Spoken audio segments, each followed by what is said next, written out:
Tag trinkt jemand Wasser oder Soda aus Plastikflaschen. Und diese finden irgendwie ihren Weg in unsere Flüsse und Meer. This river is called Gong River. It emanates from Gong Hills.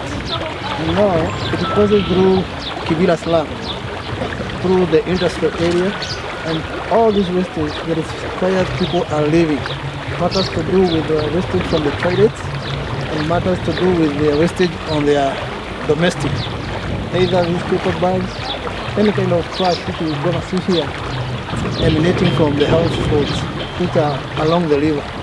And it goes all the way to other slums at Kayore, where we call Soweto, and then it emanates to Ruai.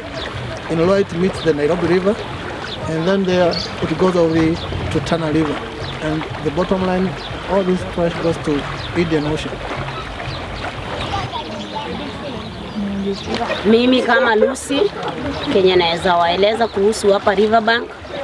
Hapa Riverbank mazingira yetu ni mabaya sana. Azini venye mnaangalia hii mto yetu venye inakaa hii mto, nasikianga ikiitwa Nairobi River. Mto yenyewe ni chafu. Watoto wenyewe wanapitia huku. Mto yenyewe imefanywa ndio dumping sites.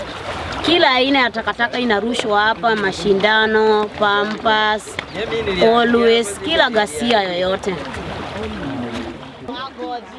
Wie kommt es, dass wir so viel Plastikmüll in Kenia haben? Nicht nur im Meer und den Flüssen, sondern auch auf dem Land in Kenia. So what is the waste management cycle in Kenya today?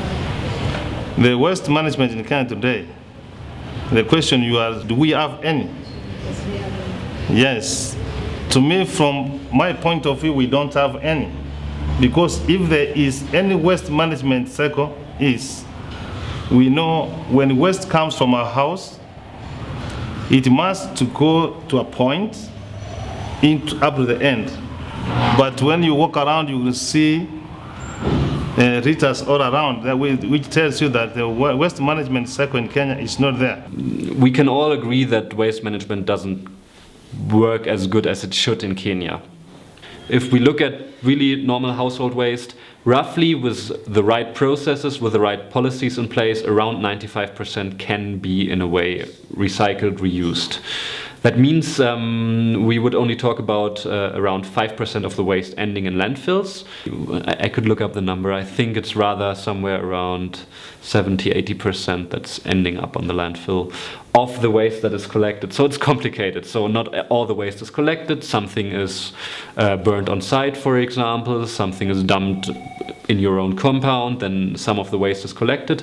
And of the waste that is collected, the majority ends up on the landfill.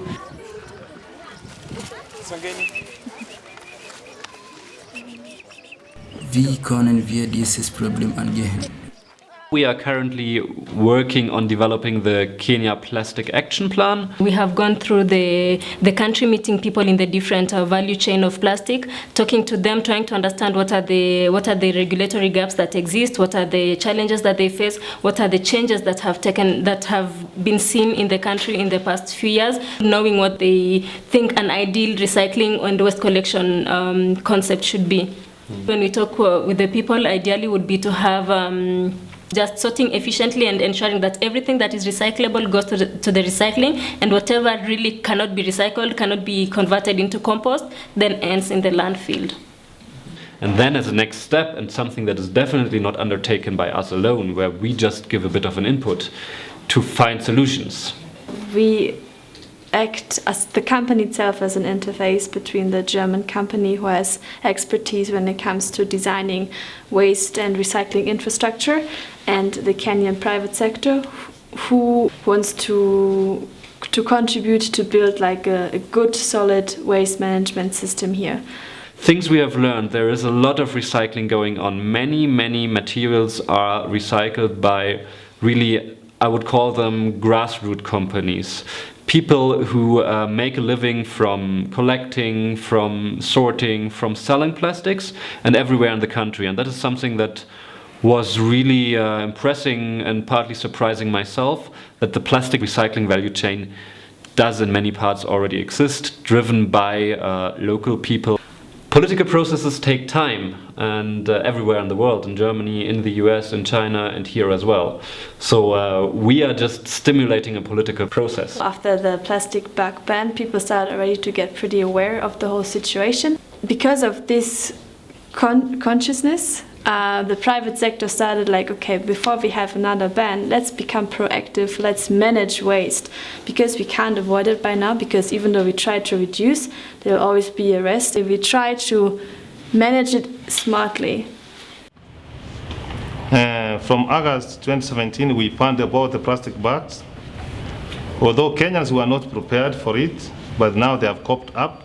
We don't see the plastic bags around. So this was a campaign that was started by James Wakibia, who's an environmental activist. He's like, let's ban plastic bags. So it resulted in a ban of single-use plastic bags, which are given out for free in supermarkets at kiosks. If you are found with the plastic bags, you can go in for 5 years, or you can be fined up to 5 million. So the measures are very punitive. So Kenyans are trying to be aware of it. And one of the things that where Kenyans were very successful is that even if they were not properly prepared, they supported this move. And as I speak to you, that so many countries are using Kenya as a case study. They are asking, how have you managed to do it? Other countries, as I have said, they have known on how to do segregation, but in Kenya we are saying that we don't want plastic bags, and that's the way to go.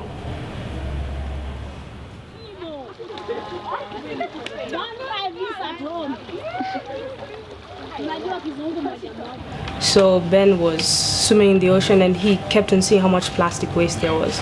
And he thought that there must be a better way to dispose of this plastic or even use it, give it a second life. They came up with the idea of the boat because the dhow is culturally significant in Lamu. So they thought this was the perfect match of culture and innovation. You know, it's only plastic, apart from the boom and the mast, which are made with wood. The hull, the deck, everything is plastic planks, but it's only plastic. The Flipflopi weighs around 7 tons. So a bit more plastic was used, but once compressed, it weighs 7 tons. So the process of collecting plastic for the Flipflopi, it took 3 hours. So a team of 50 volunteers took 3 hours to clear up a 5 km beach, and they collected 5 tons. And everything was built in Lamu, in Ali's warehouse. So everything was a very little thing at first. And when the boat was launched for the International Cleanup Day last September in Lamu, it attracted the attention of the government and of the United Nations. And we got support from mainly the United Nations. And they sponsored the expedition to Zanzibar. And now we hope that the Kenyan government will take part of it, and because it's a Kenyan project, so it's a Kenyan pride as well, so it should be supported by the government. Our goal right now is a lot of advocacy. We were at the UN as well, so hoping to engage policymakers and delegates and just the Kenyan public on the scope of the problem and how they can solve it. So a lot of people don't know how bad the plastic pollution problem is, so what we're doing is making sure they do. And those people hopefully are taking action to change their habits with plastic waste. And so we hope that everyone who hears this story can reevaluate how much plastic they're using, how they're using it, and how they're disposing of it, and make better choices, because one person can make a large difference. We don't want a world without plastic, we want a world without single-use plastic. So I think we need to adapt our whole economic model to take into account that the things we are producing now, they have an effect on the environment, and we need to find a way to bring this waste into the industry again, so that there will be like a circular economy, and the harm to the environment will be as limited as possible.